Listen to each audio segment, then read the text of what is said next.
വചനവീഥിയിലൂടെ father ജെ.ബി. Puthur.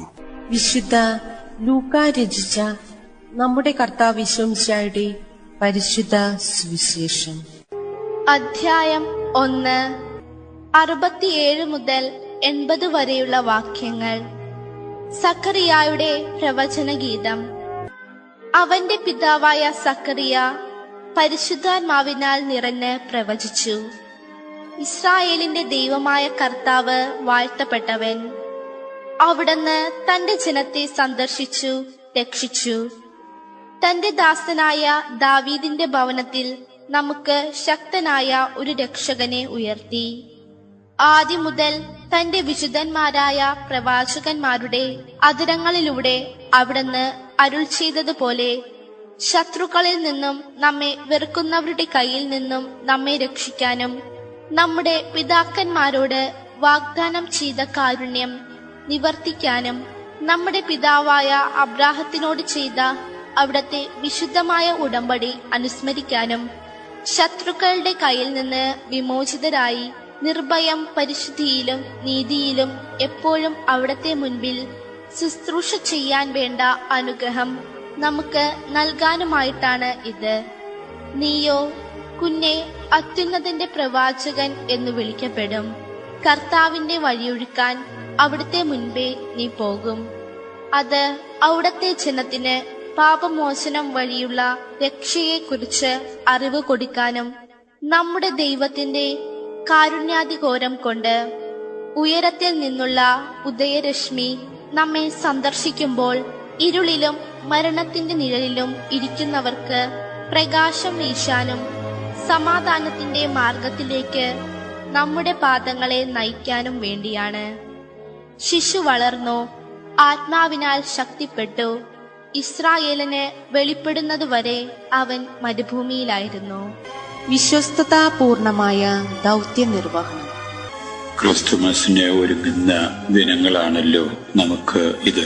യേശുക്രിസ്തുവിനെ ലോകത്തിന് പരിചയപ്പെടുത്താനും ലോകത്തിന്റെ മുമ്പിൽ അവതരിപ്പിക്കാനും വേണ്ടി ദൈവം തന്നെ തിരഞ്ഞെടുത്ത യോഹന്നാൻ മാംദാനിയുടെ ജനനമായിരുന്നു കഴിഞ്ഞ ദിവസം നമ്മുടെ ചിന്താവിഷയം. അതിനോടനുബന്ധിച്ച് അതിന്റെ തുടർച്ച എന്ന വിധത്തിലുള്ള ചിന്തകളാണ് ഇന്ന് സുവിശേഷമായി നമ്മുടെ മുമ്പിൽ അവതരിപ്പിക്കുന്നത്.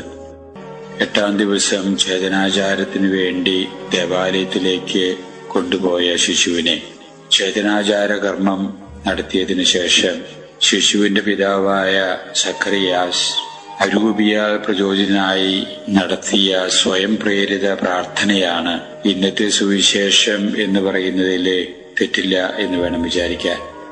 സക്കറിയാസ് തന്റെ മകനെ ദൈവത്തിന് മുമ്പിൽ ഒന്നുകൂടി പ്രതിഷ്ഠിച്ചുകൊണ്ട് വ്യക്തമാക്കുകയാണ് ദൈവത്തിന്റെ വലിയൊരു ദാനമാണ് ഈ ശിശു എന്ന്.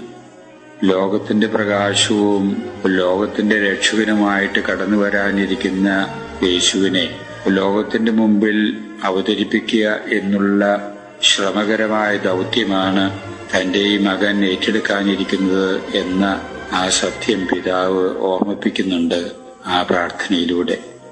ഈ ശ്രമകരമായ ദൗത്യം തന്റെ മകൻ ദൈവത്തിന്റെ പ്രത്യേക സഹായത്താൽ അത് വളരെ വിജയപ്രദമായ രീതിയിൽ തന്നെ നിർവഹിക്കാൻ ഇടവരും എന്നുള്ള പിതാവിന്റെ വളരെ ഉറച്ച വിശ്വാസം ആവർത്തിക്കുന്നു ഈ പ്രാർത്ഥനയിൽ. സ്വന്തം മകനെ സംബന്ധിച്ചുള്ള പിതാവിന്റെ യഥാർത്ഥത്തിലുള്ള ആ പ്രതീക്ഷയും വിശ്വാസവും ഈ സ്വയം പ്രേരിത പ്രാർത്ഥനയിൽ, പ്രവചനം എന്ന് വിളിക്കാവുന്ന ഈ പ്രാർത്ഥനയിൽ നിഴലിക്കുന്നതായിട്ട് നമുക്ക് കാണാം.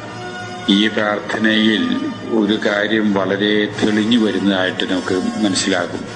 ഒരു പിതാവ് തന്റെ മകനെ സംബന്ധിച്ചുള്ള പ്രതീക്ഷയും ആ പ്രതീക്ഷയുടെ പൂർത്തീകരണം മകനിലൂടെ നടക്കാൻ ഇടവരുമെന്നുള്ള ഉറച്ച ബോധ്യവും ഉണ്ടാകുക എന്നുള്ളത് തീർത്തും ശ്ലാഘനീയമായിട്ടുള്ള ഒരു കാര്യമായിട്ട് വേണം മനസ്സിലാക്കാൻ. പിതാവ് വീണ്ടും ആവർത്തിച്ച് ഓർക്കുകയാണ്, ദൈവനിയോഗത്തിന്റെ അടിസ്ഥാനത്തിൽ മകൻ ഏറ്റെടുത്തിരിക്കുന്ന ദൗത്യം വിശ്വസ്തതാപൂർവം ജീവിതത്തിലൂടെ നിർവഹിക്കപ്പെടും എന്ന പിതാവിന്റെ ബോധ്യം തീർത്തും അഭിമാനകരമായ ഒന്നായിട്ട് വേണം മനസ്സിലാക്കാൻ. ഇതിൽ നിന്ന് നാം മനസ്സിലാക്കേണ്ട ഒരു യാഥാർത്ഥ്യം, നമ്മുടെ ജീവിതത്തിലും ഏറ്റെടുത്തിരിക്കുന്ന ദൗത്യം വിശ്വസ്തയോടുകൂടെ നാമും നമ്മുടെ ജീവിതത്തിലൂടെ നിർവഹിക്കപ്പെടും എന്ന ബോധ്യം മറ്റുള്ളവർക്കുണ്ടാക്കത്തക്ക വിധത്തിലുള്ള ഒരു ജീവിത ശൈലി രൂപപ്പെടുത്താനുള്ള കടമ ഇന്നത്തെ സുവിശേഷം നമ്മളെ ഓർമ്മിപ്പിക്കുന്നു എന്ന് വിചാരിക്കുന്നത് തെറ്റില്ല.